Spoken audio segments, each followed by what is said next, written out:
Hi, Steve Stauning with another Steve Stauning short and sweet video training session. Today's lesson, how to be the best receptionist ever. Listen, if you answer phones or you're the one who greets the guests at your company, you are probably the one person who will be making the first impression on almost everyone that your company ever does business with. That makes you the public face of your company. This also makes you the most important person that your company employs. And if you drop the ball, your company may never get another chance to earn that customer's business. This session was designed to help you become the best receptionist ever. So let's start with the top 4 rules for receptionists. Rule number 1, you have to love the ringing phone. Start by understanding that when the phone rings, it's a good thing. If the phone quit ringing, we wouldn't need you, right? Understand that when someone steps up to your counter or your desk, it's a good thing. If people quit visiting your desk, we wouldn't need you. Rule number 2, love your job. I know this sounds silly, but you really need to begin to love your job. If I'm ever sick of being a receptionist and I want to do something different with my life, I have to act as if I love the current job I have. I have to act as if I love this job, my receptionist job. See, nobody in the private sector ever got promoted for being crappy at their job or openly hating it. Learn to love it, and you just might find yourself moving up quickly. Rule number 3, leave the attitude at home. Please leave your issues and attitude at home. Your interactions are generally too brief to gain empathy or sympathy from those you encounter anyway, so drop the attitude. Keep your problems to yourself and do everything you can to deliver an exceptional customer experience every single time. And rule number 4, the customer should become your passion. See, the customer is not always right, but they are always the customer. Your job is not to scold or correct them or even to teach them a lesson, especially when they're at fault, especially when they're wrong. Your job is to cheerfully help them speak to or see whomever it is they need. As I said, you have the most important job in the company. Though just like every great leader I know, every great receptionist I've ever worked with was humble. While you are indeed the most important person in your company, you diminish your importance quickly if you become self-righteous. So keep your perspective and you'll do great. By the way, the worst receptionists I've ever worked with could tell you all the reasons that the company was not going to succeed. Their negative attitude about their company all but assured that they wouldn't last in their job, but not before spreading that negativity to others. See, here's a quick hint.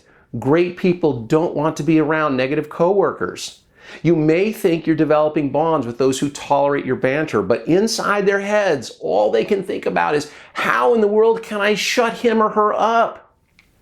So, are you ready to be the best receptionist ever? Let's tackle the basics, all right? Your goal should be to answer the phone by the second ring. See, time is perceived differently by the caller, and 3 or 4 or 5 rings can seem like an eternity to someone needing assistance. Smile. And if you've got room for it, use a mirror. This is phone training 101. Have a mirror at your desk so that you can see yourself smile. And remember the 3 E's of the perfect receptionist. You need to enunciate with enthusiasm so you can be effective. Enunciate with enthusiasm so you can be effective. Let's try this. Hi, thank you for calling Bob's Donut Shop. This is Steve. How may I direct your call? See, direct the call enthusiastically with a standard phrase such as, "Oh, it would be my pleasure to transfer your call to Mr. Johnson. Hold, please." If the requested individual is unavailable, by the way, either on the phone or away, be honest with the caller and cheerfully offer assistance that best fits the situation. My apologies, Mr. Johnson is on the other line. Would you like to wait on hold or would you prefer to leave him a voicemail? See, give the caller a polite thank you when they answer your questions and direct them accordingly. So after I ask them that, they say, "I'd like to be put on hold." You say, "Thank you. I'll place you back on hold and transfer you the minute Mr. Johnson is free." See, that's handling a call with all 3 E's in place. We enunciate with enthusiasm so we can be effective. Now, why all 3 E's? So what if I answered like this? "Bob's Donuts, hold please." See, the callers, they have no idea that you're totally swamped today, right? And frankly, they don't care. But what if I also came back with an abrupt, "How may I direct your call?" See, I'm not going to make the perfect first impression that my company is counting on. my gosh, the customers probably don't even understand me. But when you speed through your greeting and transfers, it doesn't make you more efficient. See, speeding through your greeting like I just did, and the question that I asked, how may I direct your call, usually means that you're going to be repeating yourself more often than you'd like. So just remember to always enunciate with enthusiasm so you can be effective. Now, screen calls and your visitors appropriately. For example, if someone on your team doesn't care who's on the phone, then don't ask callers, can I tell him who's calling? See, this can infuriate a potential customer. They especially hate having their calls screened when they're returning someone's call. So if you're a manager watching this, give some serious consideration to stopping all call screening on all calls that are potentially from a customer or a prospect. It doesn't make any sense. So we know the 3 E's of being a perfect receptionist, right? We're going to enunciate. We're going to do it with enthusiasm so we can be effective. Well, there are 2 more E's that are important to remember. And those E's are every time and everything. See, as in we do this every time you answer the phone. Consistency is the key to being a great receptionist. And the everything. Write everything down.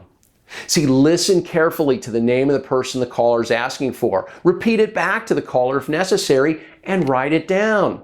Now, why would I write it down? Because when, not if, that call bounces back to me, I'm going to make the company sound incompetent if I ask, who are you holding for? See, if they provided their name or any other information, any other fact, we also want to write that down as well. Why? Because when, not if, your manager wants to know about the caller, you need to be certain of their name and any other facts that they've already provided. Listen, if the number is visible through caller ID, write it down. Why? Because when, not if, they get disconnected and call back, you can add your apologies about the disconnection when they ask for the same person a second time. Stay on top of all your transfers, all right? Write down the time of the call. This is critical in case you're asked later about who called and when did they call. Keep your hold times under 1 minute. Again, time is perceived differently by the caller, and a minute can often seem too long when they're stuck on hold. Now, do you also manage a reception desk? You know, one that greets visitors to your business? If so, here are some quick tips for receptionists who greet people who walk in your door. The person in front of you is slightly more important than the ringing phone, but balance these correctly. Acknowledge the in-person visit as soon as possible. You know, this might be something as simple as a nod or a smile, right? Letting them know that they're there and that you think they're important and that you're going to help them just as soon as you can. Don't underestimate the amount of time the person on the phone will need help. Ask them to hold if necessary. How often have you ever, say, checked into a hotel and the clerk is on the phone with someone and they think it's only going to be a couple of minutes perhaps, and you're standing there maybe 5, 6, 7 minutes, 10 minutes, which is an extremely long time if you're looking for help. Now, the 3 E's are just as critical here, right? So we need to enunciate when we're speaking with someone in person. We need to do it with enthusiasm so we can be effective. However, enthusiasm really shows now. It really does. We can't fake it in front of someone. Another quick tip, why don't we greet delivery drivers, postal workers, vendors, the repairmen who come to our business with the same professionalism and enthusiasm as any other visitor? And finally, remember that words matter. So get in the habit of using the following phrases constantly, where appropriate obviously, as these words can help you break down the barriers and diffuse bad situations quickly.